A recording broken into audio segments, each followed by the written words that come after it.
On the morning of the 30th, the fog lifted, and so Howe ordered the British scouts to advance, and they crept up toward Brooklyn Heights, expecting to find the Americans there waiting to make one last stand, to boldly fight off the invading British. And so the British climb up and they look over the fortifications and they see nothing. The Americans, gone. They had just disappeared, it seemed. Very disappointing if you're British. Yeah, they did everything right, and the Americans get a gigantic mulligan in a sense.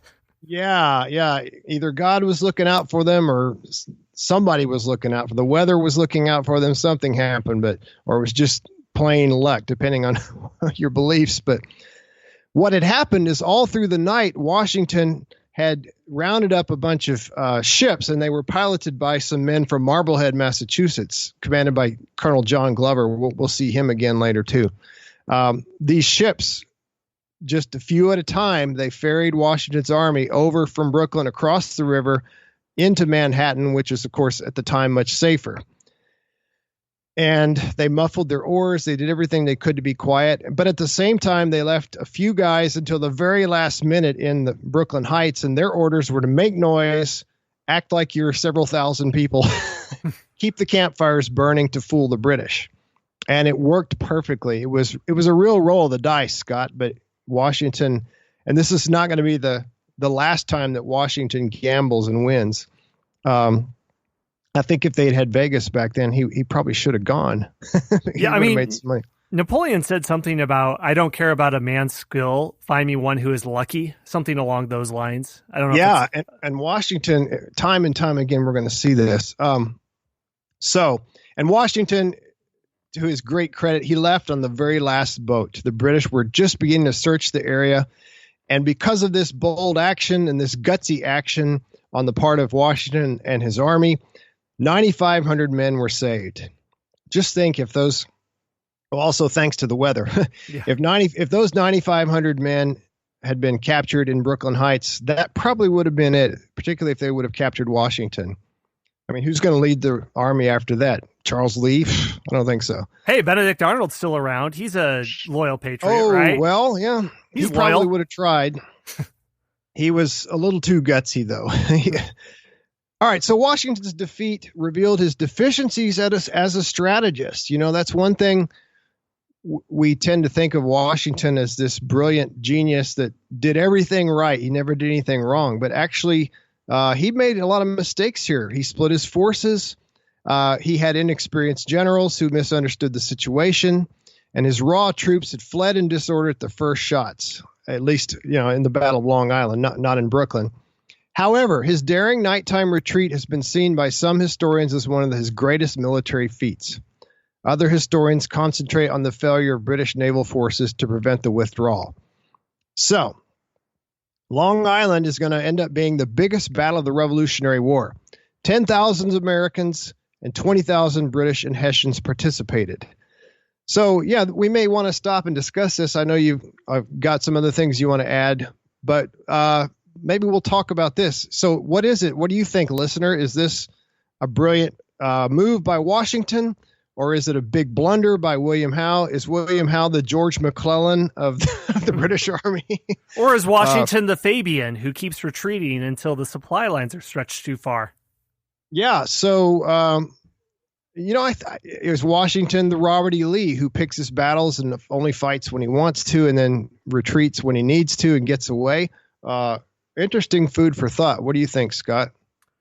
I'm putting you on the spot here.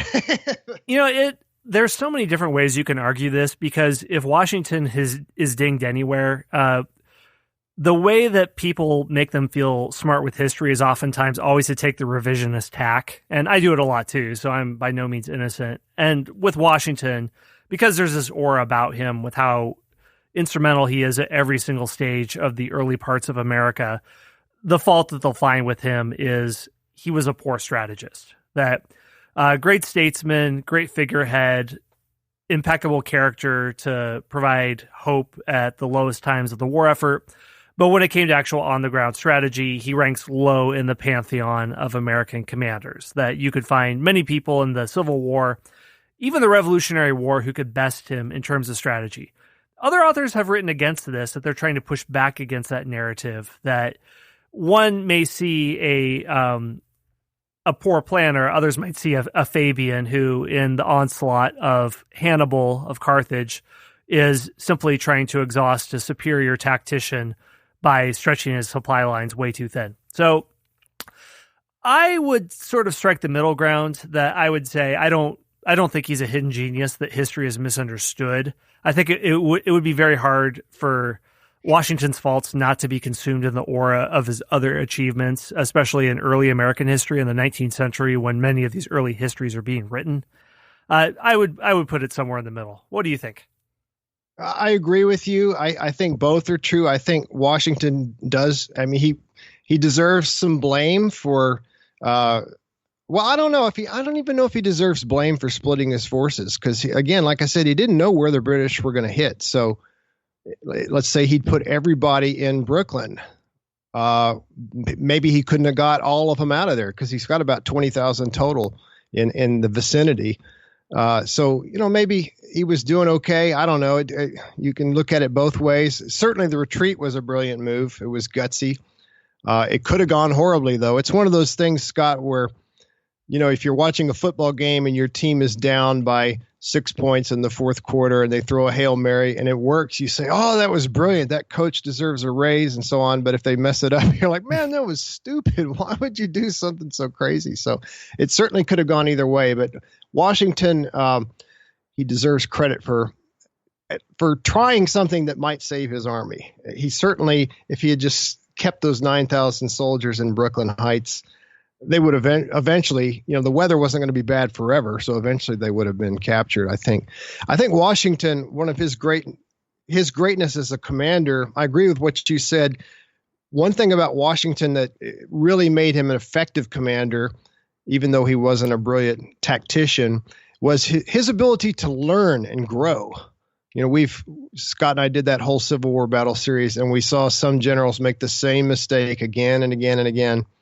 Or a succession of generals would make the same mistake again and again and again. It's like they never learned, but Washington is going to figure out. Washington would like to do set piece battles, European style. That was the kind of commander he wanted to be. He wanted to just go out on an open field and duke it out and win, but he realized that was not going to work. So he had to come up with a different style of warfare. So he comes up with a more defensive style, which was called at the time a war of posts. He was the master of the strategic retreat, and then he could occasionally strike back and really kind of be almost like a gadfly, just really be pesky and pick at the British Army and deal some small but morale building defeats from time to time. Hey everyone, Scott here. One more brief word from our sponsors.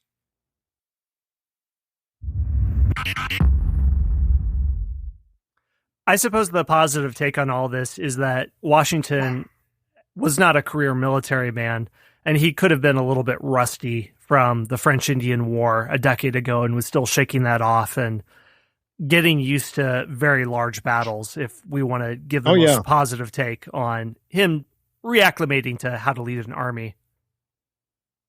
Well, one other thing, too, I want to mention with this, just to give some context about what it was like as an American soldier when you're retreating on the case of Long Island, you're enveloped. It was terrifying. It would be terrifying in any war, but just to flesh out the particular circumstances, James mentioned the thousands of Hessians that were involved in the fight, and the Hessians were trained mercenaries. Many of the British were Scottish Highlanders. Both these groups ruthlessly bayoneted many of the trapped Americans, many of whom were trained to surrender. So of those who were fatalities, a lot of those could have had their hands up. Part of the reason is that the British had lied to the Hessians and told the Germans that Americans would take no prisoners, but would rather hack them to death and mutilate them with tomahawks, as if they're using Indian-style warfare. Ouch. Now, many of the Patriots did carry a tomahawk, and that was true for almost all riflemen, but they would be bayoneted after they surrendered. And amongst the Hessians, we talked about them a little bit in an earlier episode, but to give you a sense of the group, the officers in the Hessian Corps were typically made up of German aristocrats, but the enlisted men came from the lower strata of German society. They'd be poor, unemployed. And what's interesting is that a lot of German boys enlisted for the chance to go to America, and when they had the opportunity, many of them deserted. This goes on later in the war when there are some rough turns. But after 1781, Hessians are no longer used as pickets as the desertion rates are too high. So this leads to some of the early German communities in the United States of Hessians or Germans that just leave and settle there. So many of the Hessians many of them become American citizens later on. I'm sure there's a few histories written about these Hessians turned early Americans, but so as much as the British have Americans have problems with desertion, the British will have it as well as the war goes on. All right, well, this is too big of a battle, I think, to handle in one episode. James, anything else before we sign off here? No, but like you implied, we're just getting started with this New York campaign. There's a lot more fighting to go. Yes, the British are down, but they're definitely not out, and the Americans are going to have a lot more to deal with. So we'll get into all that in the next episode. All right, well, that wraps up our exploration of the past for this episode. First off, I want to give a shout out to the Spy Masters for the Knowlton's Rangers. Vic Austin, Chris, Rob Matlock, Alan Baker, Beverly Engel, Jake Harrington, Todd Warren, William Ivey, Joyce Normant, Tyler from Colorado, Josh Reddick, Daniel Lawson, Marlene, Michael, Tim Clark, David Powell, Moondoggy from Ohio, Melissa, Christopher Maine, Carl from Norway, and Baron Fraser. I'll explain what that is in a second. If you like the show and want to help it grow, there are 4 easy ways for you to do it. 1, like and subscribe to the show on the podcast player of your choice. This helps spread the word about the show. 2, join our Facebook group. Here we can keep the discussion going about new episodes, and you can talk about what you like and didn't like. And you can find this group if you just search for History Unplugged on Facebook. 3, we have an online store with t-shirts, phone covers, and other accessories featuring awesomely bad history puns that were crowdsourced by you, the audience. And you can find that if you go to public.com and look for History Unplugged, or you just go to historyonthenet.com and look for our store there. 4, and this is really the best way to dive deep with History Unplugged, and that's to become one of the Knowlton's Rangers. If you know your American history, you know the Knowlton's Rangers were an elite spy and reconnaissance group in the American Revolutionary War, but it's also the name of the membership program of History Unplugged. You can join at 3 levels. If you join at the level of Scout, you can hear all the episodes of History Unplugged completely ad-free and get early access to new episodes, at least a week early. If you join at the Intelligence Officer level, you get special bonus episodes, like a 10-part series on the World War II hero Audie Murphy, a multi-part series called Ottoman Lives about different people in the Ottoman Empire, and a series called Rendezvous with Death that looks at biographical profiles of Americans who went to fight in World War I before America entered the war. The last level is Spy Master, where you get all that stuff, but you also get 3 hardcover history books, Forging a President, How the Wild West Created Teddy Roosevelt, Race to the Top of the World, Richard Byrd and the First Flight to the North Pole, and The Last Fighter Pilot, the true story of the final combat mission of World War II. Another bonus is, you can choose a history topic for me to focus on for an entire episode that can go up to an hour, and I'll answer whatever question you have for me, and you get a shout out at the end of each episode. If you want to learn how to become a member of the Knowlton's Rangers, go to patreon.com/unplugged. That's patreon.com/unplugged. All right, well, that is all for my spiel. Thanks for listening to the History Unplugged podcast, from ancient Greece to the Cold War and everything else in between. See you next time.